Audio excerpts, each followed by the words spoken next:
Welcome to the Prospective Doctor Podcast, brought to you by Med School Coach. Pre-med and medical students alike are encouraged to tune in each week for tips on how to become a strong med school candidate, gain acceptance into the school of your dreams, and succeed on your journey toward residency and becoming a doctor. Hello, everyone. It's Urquita back with another episode with a super special guest, Dr. Kat Chamberlain. And I want her to tell us a little bit about yourself.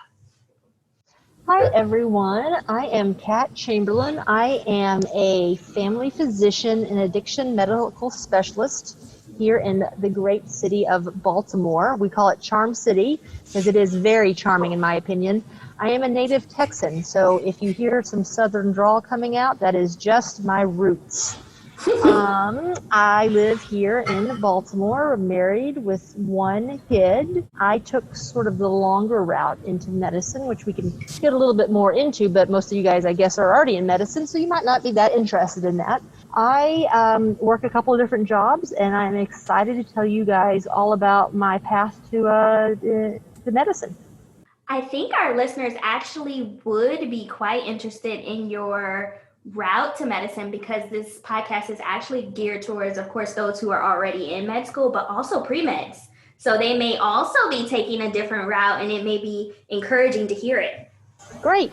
Well, my journey starts with I never thought I was going to be a doctor. So I grew up in a, relatively small town, 2,000 people in Nowhere, Texas. I went to an undergraduate college that was well known for pre-med students. The issue was all those science classes started at 8 o'clock in the morning, and that just did not work with my very busy social life. I was often studying at the library way too late, is at least what I told my mom. I graduated with a degree in psychology and gender studies. And at that time, I was looking to do something within public health. I knew I was interested in medicine and health. I just didn't really think I wanted to be a doctor. I thought more, working at the city, county, even internationally. And that international aspect is what springboarded me to join the Peace Corps. So after I graduated college, I spent about a year doing odd jobs, folding clothes at Old Navy and the Gap. That's sort of what you did back in my day. And then I went into the Peace Corps, and that's a 2-year, actually 27-month commitment. I was considered a health educator there, and I did a lot of women's health, which was my interest. I remember I had this degree in gender studies. So while I was in the Peace Corps, that is when things changed for me. I really enjoyed public health. I really enjoyed the one-on-one talking with women about their health, but what I was missing was that medical component, that well, why does this work? How does your body work this way? Why does this medicine do that? And that's when I realized that I did want to go to medical school. I wanted to learn all of this anatomy and physiology and all of that. Luckily, I had a great mentor in the Peace Corps. He was actually a physician assistant that worked at the embassy. And he was like, hey, there are these programs called post-baccalaureate programs, which these are for students who have no medical background as far as I didn't take the biology and the chemistry and all that. So he helped mentor me through that. So I applied.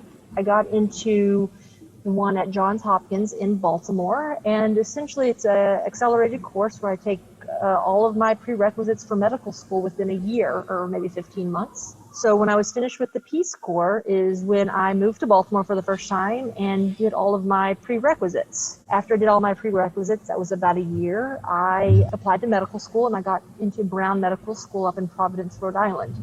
And to put things in a little bit of perspective, I decided I wanted to do medical school sometime during 2005.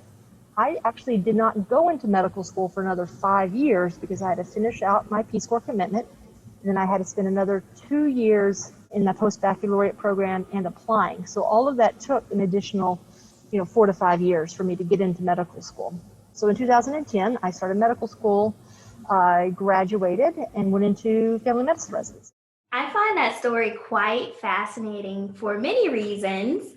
One is because I think that it just shows all of the listeners out there that it's okay if you live life and you aren't 100% sure that you want to go into medicine, or if you figure it out later, it's okay. There's always a diversity in the experiences of the medical school class. And that actually contributes to some of the lessons and things that you can learn from one another. I know I had a different route where I kind of went straight through, but I definitely learned so many things from my people who were in business before and my classmates who were engineers and things like that. So don't count yourself out or think that you're doing things too late just because you decided to do something else.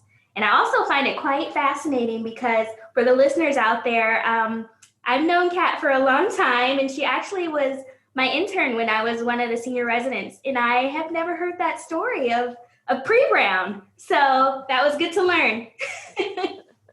Now we got to the point where you said you decided to choose family medicine when you were in Brown. And what made you choose family medicine? So family medicine was, I guess, sort of like med school, the last thing on my mind. I thought family medicine was too hard for me.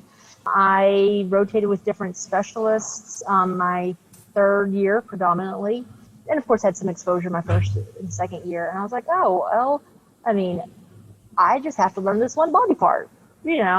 I could do that. But the thing with family medicine, with primary care, is that you get to build these sincere relationships with people, which is something I've always craved. I've always enjoyed that one-on-one connection.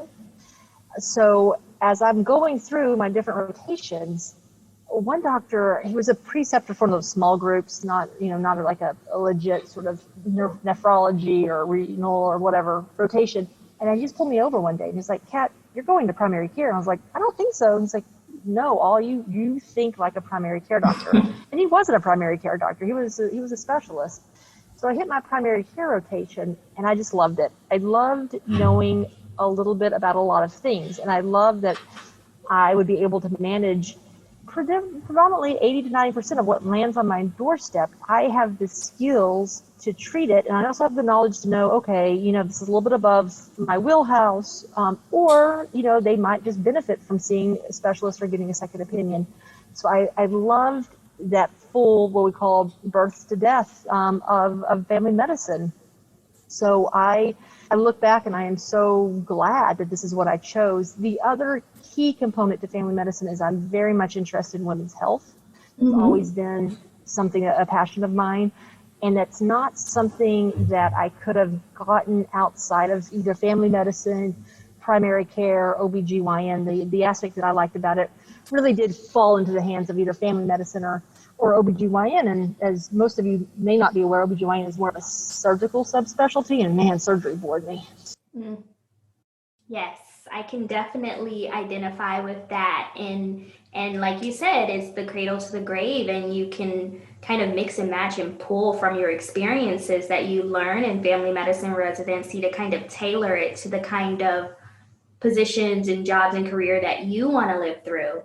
You mentioned that you also work in addiction medicine, which is something that family medicine can do. How do you support patients in that manner? Right. So addiction medicine was something that I started learning about during residency, and being not, I don't want to say just because I live in Baltimore, the opioid epidemic has hit every city, every town. It's touched nearly every family member, every family somehow. So what I am able to do as a primary care physician specifically is that I can not only treat your diabetes and your blood pressure, but I can also treat your alcohol use disorder, your opioid use disorder with different medications such as naloxone, Suboxone for opioid use disorder, naltrexone for alcohol use disorder. So there's a lot I can do, and that patients don't have to go see a specialist for this. They can come to me for everything that they need, and that I can help them on their road to recovery. I can help them regain their lives back.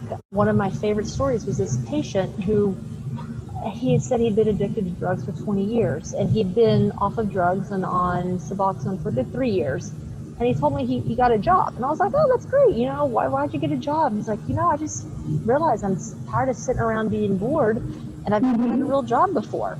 And to me, that's the amazing thing about primary care. You get to know the people. You get to really help them live better lives. Another amazing story, and going back to family medicine, is I prescribed Suboxone through a patient's, or actually buprenorphine, to a pregnant woman. After she delivered her baby, I now take care of the baby as well. So I'm the mom's primary care doctor, and I am baby's primary care doctor. That's awesome. And I love how you brought it home to primary care, because primary care is essential. Is the care of someone's entire life, and it should not be separated. And just as diabetes or hypertension is a medical condition, so is addiction. And one of my mentors when I was in medical school left me with a really profound message, where there is such a stigma in addiction, where we can say no one really grows up and they're saying like, oh my goodness, I want to be an addict. Like, this happens, it's life. Just like nobody grows up and they say, I want to have diabetes or something like that. It's just certain things that happen to certain people, and some of it is due to certain lifestyle choices. But when you have a diabetic that comes in, you say, okay, here's your treatment plan. Have your lifestyle modifications. Here's some medication. But when we see someone who comes in and they're struggling with addiction, we should be able to support them in the same manner. And there are some medications that can help with that. And also having the accountability in that relationship that you've built with your primary care provider is very important, and it can help with recovery. At Med School Coach, we know that getting into medical school is hard. In fact, 60% of pre-meds who apply to a medical school don't even get accepted. And if you want to get accepted into a top medical school, it's even harder. That's why more students than ever are turning to MCAT tutoring by Med School Coach. Our tutors are all 99th percentile scorers, have been through rigorous training, and can help raise your MCAT score by 12 points or more. You need every competitive advantage you can get to get into med school, so why not get one-on-one tutoring from Med School Coach? Our expert team will create a custom program just for you and help you master MCAT content where you need the help most. You'll raise your MCAT score. We guarantee it. Visit us online at medschoolcoach.com and use offer code PODCAST10 to save 10% up to $400 on a Med School Coach MCAT tutoring package. You can achieve your medical school dreams, and Med School Coach can help. Now, this year has been different for, I think, everyone in America and throughout the world with the COVID-19 pandemic. What has being a physician in this era been like for you? It has been a crazy time. And what Arkita hasn't brought up is that I'm also, beyond working in primary care and addiction medicine, I'm a medical director at the field hospital. So it's sort of another plug for family medicine, is that I have all the skills necessary to step into a field hospital with COVID-19 patients and take care of them. So what I have found, one of the things I found this year that I am most proud of, is that I can use these skills that I have learned to do incredible good in my community. It's not something the average person on the street can do. They can't walk into a field hospital and treat patients, but I can. And that's something I am beyond proud of. And I am proud that I ended up going into family medicine, because I wouldn't have had this skill set if I chosen a subspecialty. The other thing that has been amazing is that this pandemic has, in many ways, made us depend on the healthcare system so much more. Patients not only are still coming, their diabetes and blood pressure, but they're looking to me for the answers. They trust my opinion and the research that I've done and the articles that I read about COVID to help guide them with the masks and with the social distancing, especially with everything that we've seen on the news, with all the disinformation that's been out there. I am somebody that they can trust, not just my patients, my family, and my friends. And it's been an honor of a lifetime that friends I haven't talked to in years have called me up and said, hey, I know you're a doctor. I don't have anybody else to trust, and I'm that person. So when people say it's a privilege to take care of people, it's a privilege to listen to their stories, it truly is. That's amazing. And like having that ability to kind of be a chameleon and kind of fit your work and your ability to serve others through what the needs are. So you're helping with women's health, you're helping with primary care, you're helping with addiction, and now there's a need to help people who are suffering with COVID, and you're stepping up to the plate there. And then you mentioned there is a lot of disinformation out there about COVID-19 and what the process is and who it affects, and should people wear masks and should people vaccinate. How do you approach someone who has skepticism about either social distancing or masking or even the vaccine? So most of my patients I know well, and I understand sort of their hesitancy. When it really comes to the vaccine, I think we have to be open and honest, especially here in Baltimore. There has been some horrific things that the medical community has done specifically to minorities. We all know about Henrietta Lack. She grew up in Dundalk. She grew up in Baltimore.